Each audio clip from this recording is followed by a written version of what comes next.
O Gobierno de Aruba, conjuntamente com a Aruba Ports Authority, lança oficialmente o projeto de Port City,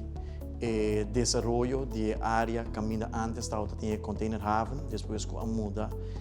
o de container de praia para barcadeira, inteira área aqui espaço aqui abrir para desenvolvimento. Desde o ano 2017, como ministro encarregado com a APA, nós estamos trabalhando de cerca com a Aruba Ports Authority para assinar a trabalho, a preparação necessária para o projeto aqui por Cana, desenvolvimento ambicioso, projeto grande que genera cupo de trabalho, que genera entrada para a APA, entrada para o governo de Aruba e cria spin-off econômico grandíssimo para a nossa economia.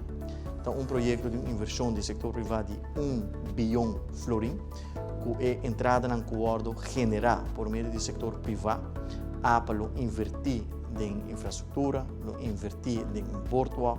em landscaping, em espaço de parqueio, em parque para público e manter essa aqui também para os próximos 60 anos. Essa aqui é o modelo financeiro do projeto de Port City e, naturalmente,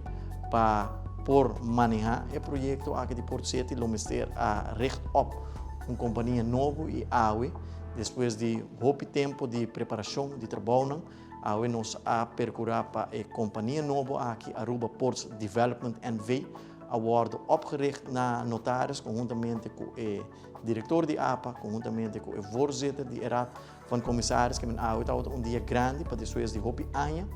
de preparação e companhia nova com Aruba Ports Development, acordo opgericht oficialmente na notaris e com o SACI, por a preparação para o processo de Estado público, também pode encaminhar por meio da companhia aqui para assinar o projeto aqui conforme nos planning por arrancar outro ano de 2 quartais.